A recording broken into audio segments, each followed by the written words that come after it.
as we draw closer to the conclusion of this unit, now we're going to be talking about heat calculations. And the only way that we can really talk about heat calculations is to talk about this process called calorimetry. And so this is a process, calorimetry, in which we can measure the amount of energy absorbed or released from a chemical reaction. And the reason we can do this is just on the basic principle that anything that loses a specific amount of heat has to be equal to the exact amount of heat that's been gained. So if you know one, you know the other. And what happens, and how this works in a laboratory, right? This is a very simplified version of that, but a reaction happens in this little box. This little box is surrounded by another box, and that bigger box, this one right here, is filled with water. Right? This is right here, and this is the water. The reaction goes, if it releases energy, the temperature of the water goes up. If the reaction absorbs energy because the reaction is endothermic, the temperature of the water goes down. Either way, when the reaction happens, the temperature of the water will change. And what we can do, and what you are going to learn how to do, is measure the energy. All right, if this was like the change in temp, will help us find the energy absorbed or released or lost by the water. And we can take our information and our knowledge about water and then say, if the water gained 100 joules of energy, the reaction gave off 100 joules of energy. And we can do that because the law of conservation of mass says so, right? Energy can't be created or destroyed. It doesn't come out of nowhere. It doesn't disappear to nowhere. All we do is we convert it from one type to another, right? Just chemical to kinetic, nuclear to heat, heat to chemical. All of these different changes will always result in the same energy transfer. So one last thing that we got to talk about is this thing called specific heat before we actually go to calculate. The specific heat capacity of a substance measures the amount of heat required to raise the temperature of 1 gram, 1 degree Celsius, or 1 Kelvin. So if you had 1 gram of water, for instance, how much energy would it take to raise that 1 gram of water from 20 to 21 degrees C? And the answer is actually on Table B in your New York State Chemistry Reference Table. What you would find is the specific heat capacity of water, specifically water, is 4.18 joules of energy for every 1 gram for every 1 Kelvin or Celsius. And this is a standardized number for water. But when we speak water, we speak the specific heat of 4.18 J per GK.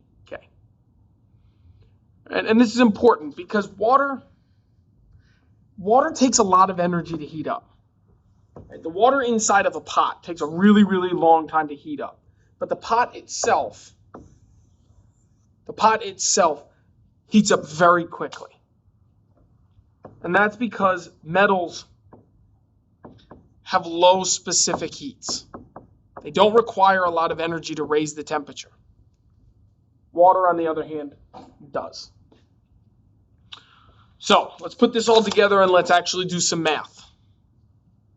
The calculation that we're dealing with is called Q equals MC delta T, where Q is the total number of joules, where M is the mass of the substance. Typically, we're dealing with water, in the Regents, we'll pretty much always be dealing with water.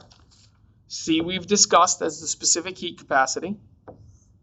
We've also discussed that you can find this value for water on table B. And delta T is the temperature change. This could be in K or C. It does not matter because it's the change, the total difference. And so we'll put it into action. How much heat energy?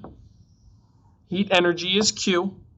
That's the variable that is absorbed by 30 grams mass when H2O, that's a key, right? That's the key part of this, is heated from 20 to 30. So when the temperature changes 10 degrees Celsius. Now the key is, if the formula is Q equals MC delta T, the key is that we have 1, 2, 3 of the variables out of the 4. For this question in particular, we have the mass and we have the delta T. The third number is hidden, and that third number is hidden on table B. So even though it's not said in the question, right, you need to be able to go to table B and find the specific heat capacity of water as 4.18. And then this question just becomes plug and chug, where Q equals 30 grams times 4.18 joules per gram Kelvin times 10, 10. Okay. And you get your handy dandy calculator. You do 300 times 4.18. And we get 1,254 joules. And the reason the unit is in joules is because our grams will cancel out with the grams here. Our Kelvin will cancel out with the Kelvin there, leaving us only with joules. Let's try one more. This is a little tricky one that the Regents exams tries to do.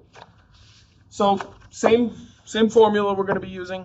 Q equals MC delta T. And we have a 10 gram sample. This is our mass. Water is going to be at 23 degrees Celsius. This water is going to absorb 209 joules of heat. The question is looking for us to figure out what is the temperature of the sample. So again, we know we're talking water. So we know that our specific heat, here, let's do this. We know that our specific heat is going to be 4.18. Our mass is right here, 10.0 grams. Our Q is 209. And what we're looking for here is the change in temperature. Because then once we find out the change in temperature, we can apply this change to our starting temperature to figure out where this temperature change stops. And so we've got 209 is going to be equal to 10.0 G J 4.18 joules per gram Kelvin and X. We do a little algebra. 209 divided by 10. And take that number and divide it again by 4.18. And what we get is 5. And what this means is our change in temperature is 5 C. And I left it in C because that's what we started with. Remember, 5K, 5C, they mean the same thing in terms of change. But this is not the final answer. right, this is just the change in temperature. So if 23 was where we started and energy was absorbed enough to change the temperature by 5 degrees, our final temperature would be 28 degrees Celsius. That's how you would calculate the heat of a substance. So in the next video, we're going to talk about the phase change in heats, how we can calculate the heat for boiling or the heat for freezing, and that will conclude this unit. So see you in the next video.